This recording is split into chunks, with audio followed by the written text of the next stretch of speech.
Dans Oscillation, nous avons déjà parlé de Mario, de Sonic, de Donkey Kong, de Final Fantasy, de Dragon Quest, et pourtant il manque encore une grosse pointure de l'histoire du jeu vidéo. Il s'agit bien évidemment du tout premier Legend of Zelda.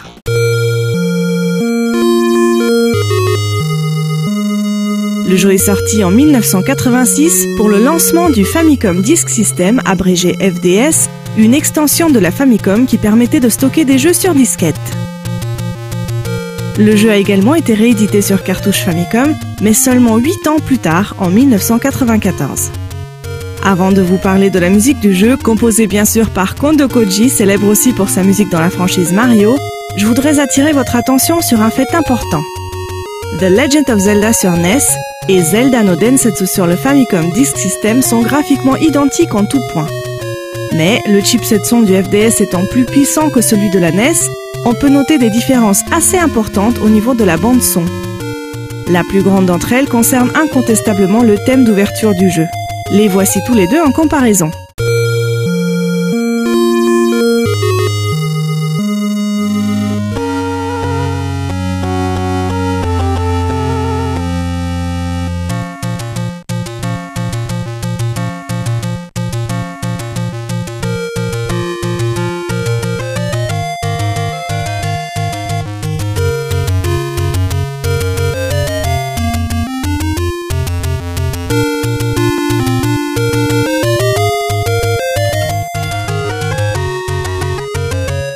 Tout en tenant compte de ces différences, nous allons parler aujourd'hui de la version de la bande originale que vous connaissez le mieux, celle de la NES.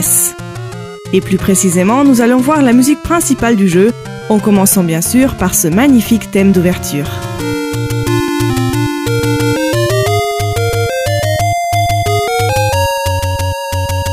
La brillance et l'aspect héroïque du thème principal du jeu viennent tout d'abord du rythme de marche à la base de la composition.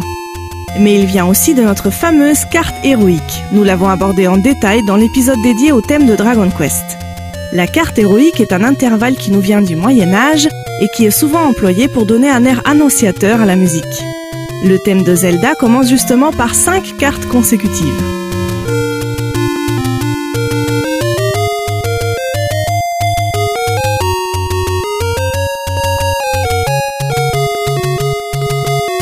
Le thème présente un autre élément qui le rend si intéressant, ses modulations harmoniques.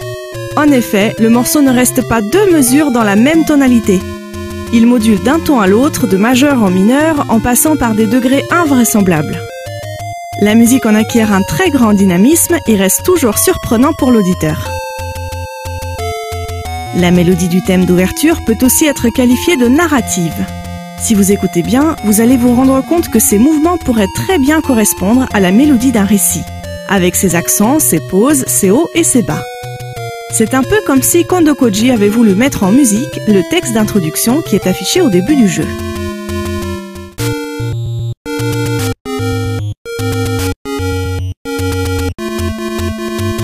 Tous ces éléments restent intacts dans le thème principal du monde de Zelda. Il est maintenant plus rapide et plus dynamique encore par les contre-mouvements de la deuxième voix et de la basse. Cela signifie qu'il y a presque toujours une voix active, ce qui empêche la musique de devenir statique.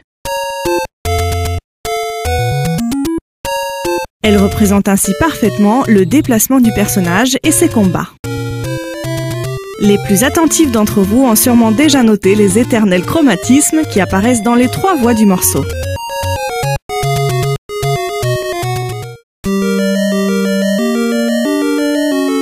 Justement, les chromatismes sont sans aucun doute l'élément le plus marquant de la musique des donjons. Mais ce n'est pas l'atout principal de cette composition.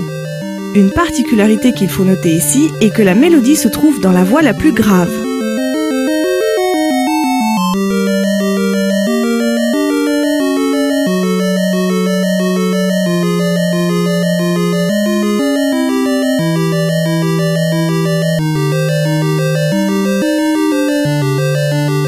Elle est moins audible que l'accompagnement et demeure ainsi un peu cachée. Il se peut qu'elle symbolise le parcours secret à trouver, car il paraît évident que la ligne d'accompagnement tortueuse représente le chemin de Link à travers les salles du donjon. Seulement 2 voix sont employées ici, alors que la NES permet l'utilisation de 3 voix superposables. En décomposant le morceau par piste, on comprend où est passée la 3e voix. Écoutez, voici comment se décompose la voix d'accompagnement.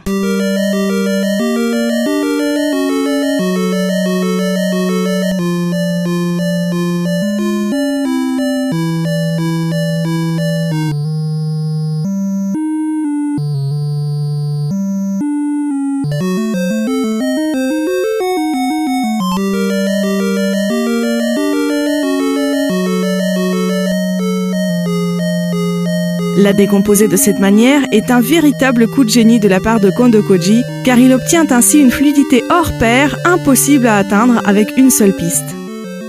Je ne vous cacherai pas que la musique des donjons est de loin ma musique préférée dans Zelda. J'ai été enchantée quand j'ai pu découvrir que cette musique est la seule à être rigoureusement identique à la version originale du Famicom Disk System.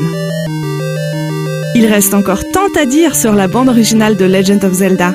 Rendez-vous aux prochaines oscillations pour un second épisode sur le sujet.